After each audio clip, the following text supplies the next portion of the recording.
All right, so today we talking Sakima Walker,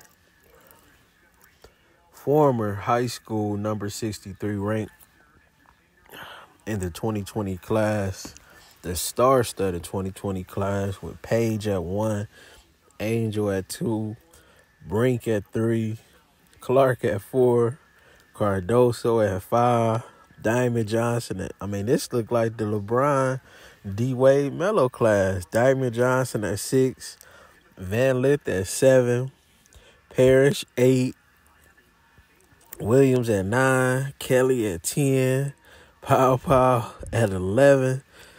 But Aaliyah, where we got? Where Edwards was at? She was at 20. Aaliyah Edwards was at 23, and at 63, we got Sakima Walker. Shout out to Dr. Hook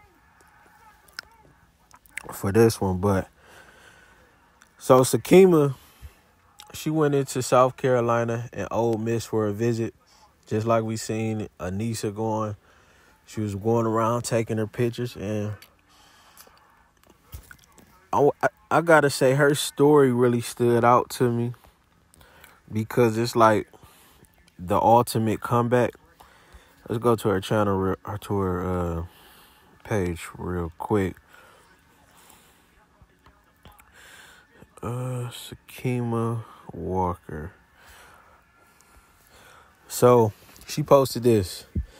There are so many words that I could use to describe how I'm feeling right now, but the feeling that outweighs them all is the feeling of euphoria.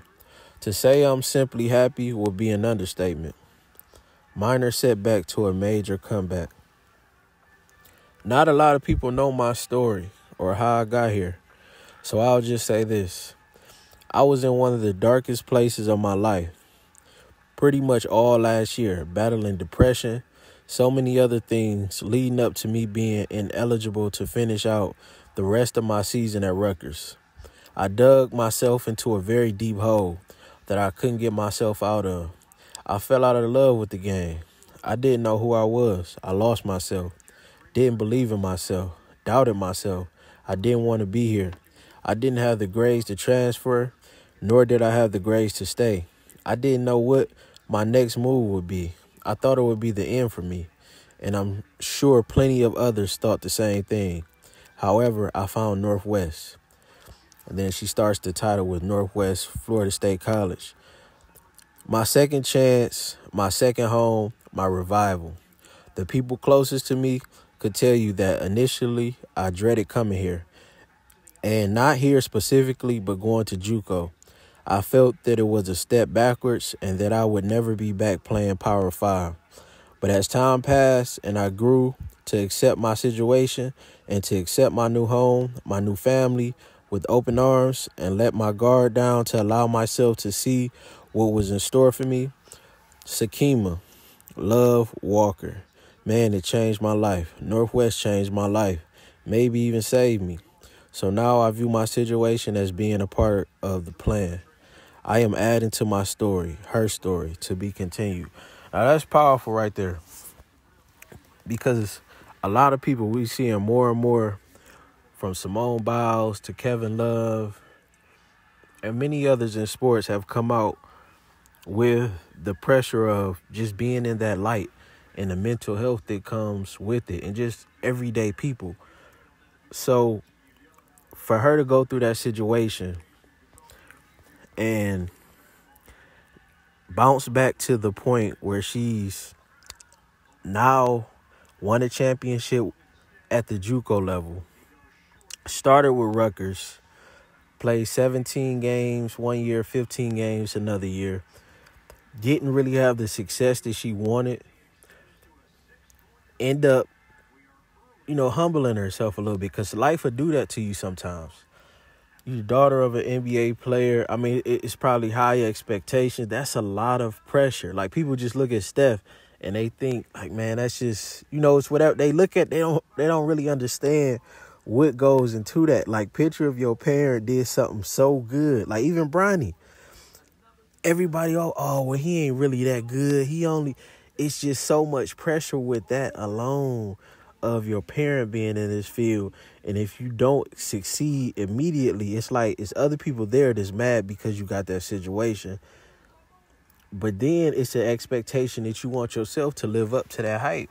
So for her not to quit and to be visiting with a high caliber team like South Carolina and Ole Miss with Coach Yo, like this, from the pictures, like if I'm judging the same way I was looking at it, I think this it. Like she seemed super. South Carolina seemed cool, but this seemed like home for her. Like that's if I look at this picture, it just feel like home. But I'm just happy overall. I hope that she go to the best place where she can flourish. And I want to get into her stats real quick. And then I'll show a few highlights. Let me go to... This was impressive for me. So she went from 0% at Rutgers. Didn't take any threes. Her field goal percentage had dropped from year 1 to year 2. And like she said, she was going through a lot of stuff. This ain't easy. This game, playing in them lights, it's not easy. Being who she is, it's just not easy. So I understand it. And I understand that sometimes it's just about the right time. And it might have been the right place, but it might have been the wrong time. And sometimes you need to go back to a small situation to reground yourself so that you can come back stronger when you do get back to that up situation. And I think all of us, to some degree, go through those battles. And so at Northwestern Florida State, she played 29 minutes per game. She shot 59.8 from the field. So that's 60%. So 60, 52.6 from 3, 60, 50, and 74 from the free throw line. And that's crazy. Like 60, 50, 70. You know, that's just amazing efficiency. And I just want to see it at the high level. She was 10 of 19 from 3. It's a small sample size, but I think just having that threat, that would be good to see because you're getting... I see Cardoso when she playing. I see the same type of abilities and the same things that she's doing with that 3. So this is somebody you definitely want on your team. If you the Gamecocks and you really trying to come back, you one of the fans, y'all better be in her comments heavy. I already see y'all in everything that she posts, even the Ole Miss. I think it's going to be hard to pull her from Coach Yo. But with her,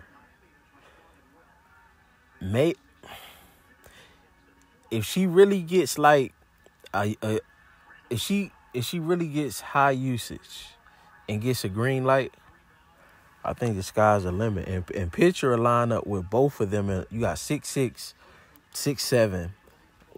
Shoot! Oh my goodness! Wide open floor for Rhett. Like I just like the whole idea of this situation.